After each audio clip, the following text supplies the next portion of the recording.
আমার বাগানে যেটুকু জমি ছিল তাতে একটার পর একটা বীজ বৃক্ষ পুঁতে গেছি। কল্পতরু গাছটার কথা আমি একবারও ভাবি। বাবা, আপনি তো রোজগার করেন না, একটা পয়সা সংসারে দেন না। আপনি আর আপনার বউ মিলে আমাদের স্বামীর পয়সায় এই গেছে। বাড়িতে ভাড়াটে হিসেবে থাকতে গেলে ভাড়া কত দিতে হবে? বাবার বাড়িতে আমাদের ভাড়া দিয়ে থাকতে হবে। রবিবার তোমার 3 ছেলেই বাড়ি থাকবে। ওদের সবাইকে একসঙ্গে ডেকে জেনে নাও ওদের বোনের বিয়ের জন্য কে কতটুকু করতে পারবে। আমি 1000 টাকা দেবো। মাত্র 3000? কি গো মা, 3000 টাকা কম হলো? আপনার ছেলে কত মাইনে পায় তা তো আপনি জানেন। আমার একটি মাত্র ছেলে, তাকে হোস্টেলে রেখে পড়াতে হচ্ছে। তার পেছনেই তো সব টাকা চলে যায়। তারপর হাতে যা থাকে সবই তো সংসারের পেছনে চলে যাচ্ছে। এর বেশি আমাদের পক্ষে দেওয়া সম্ভব নয়। ঠিক আছে, তুমি পাত্র দেখো না, আমি দেখছি কতটা কি করা যায়। কতটা কি করা যায় মানে? তুমি 3000-এর বেশি দেবে কোত্থেকে?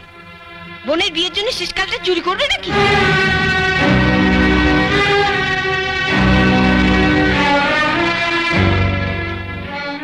অরুণ, তুই কত দিতে পারবি?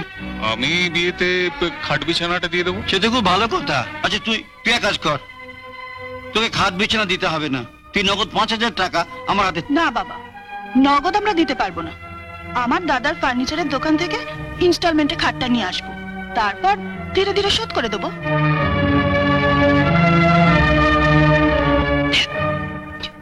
তরুণ, তুই? হ্যাঁ, আমরাও কিছু একটা দেবো। ইসে মানে এসে কি করছো? আলমারি, আমরা আলমারি আর ড্রেসিং টেবিল দেবো। তোরাও নগদ কিছু ঠিক আছে, নগদ চান? আলমারি আর ড্রেসিং টেবিলের বদলে আমরাও না হয় বর্দার মতো নগদ 3000 টাকা দিয়ে দেবো। তোমাদের বোনের বিয়ে, তোমরা সবাই যদি এবার গামাছিয়ে চলো। মেয়েটা আপনার বাবা, আপনি যদি পরের ঘরে বন্দুক রেখে। আপনার তো ভাবা উচিত ছিল, আপনার একটা মেয়ে আছে, সেই মতো চললেই। তুমি ঠিকই বলেছ। আমার বাগানে যেটুকু জমি ছিল তাতে একটার পর একটা বীজ বৃক্ষ পুঁতে গেছি। কল্পতরু গাছটার কথা আমি একবারও ভাবিনি। কি? আমরা বিষ বৃক্ষ? শুনলে শুনলে তোমরা সব?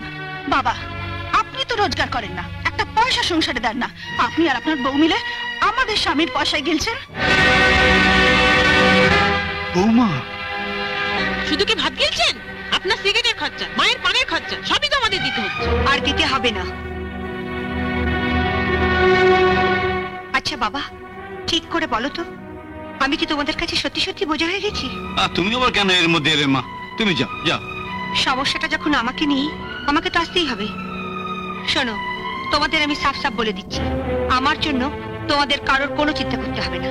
আমি আমার নিজের ব্যবস্থা করে। আর দাদা বৌদিরা, তোমরা ভালো করে শোনো, তোমাদের সংসারে আমি যা যা কাজ করি তার জন্য দিন রাতের একটা ঝি রাখতে গেলেও তাকে খাওয়া পড়া দিয়েও নগদ কিছু টাকা দিতে হতো।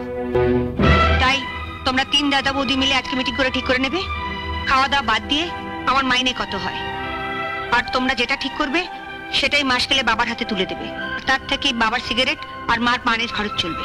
এরপরেও যদি বাবা মার খাবার হিসেব চাও তাহলে এটাও ঠিক করে নিও, এই বাড়িতে ভাড়াটে হিসেবে থাকতে গেলে ভাড়া কত দিতে হবে। বাবার বাড়িতে আমাদের ভাড়া দিয়ে থাকতে হবে। বাহ, এতদিন যার টাকায় তোমরা খেয়ে পড়ে বড় হয়েছো, আজ তাকে খাওয়াবার টাকাটা যদি তোমাদের বউরা দাবি করতে পারে তাহলে আমি বা মেয়ে হলো। মিনু, চুপ কর।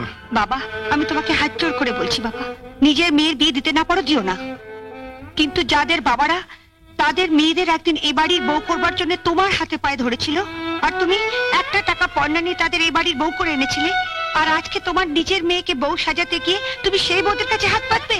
আমি হতে দেবো না। এই তিনটেই হচ্ছে লেবাকাতি। শুনলেন বাবা, শুনলেন? আপনার মেয়ের কথা শুনলেন? বাবাকে শোনাবার জন্য তো বলিনি, কথাটা তাদের শোনাবার জন্য বলেছি যারা আজকে মায়ের আঁচল থেকে বউদের আঁচলে গিয়ে মুখ লুকিয়েছে, যাদের কাছে মা বাবার থেকে বউরা সব বড় হয়ে গেছে। চুপ কর। না বাবা, তুমি আমার বিয়ের জন্য এদের কাছে হাত পাতবে না। চলে এসো তো, চলে এসো। যাচ্ছি মা, যাচ্ছি। তুই যা। এদের কাছে কিচ্ছু চাইবে না না। না, আমি যাচ্ছি।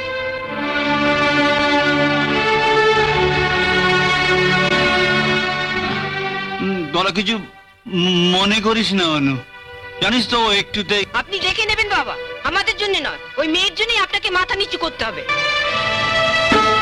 তোমাদের এই কথাতেও যখন আমার মাথা নিচু হলো না, তখন আমি আশা করি কোনো আঘাতেই আমার মাথাকে আর নিচু করতে পারবে না। চলে এসো।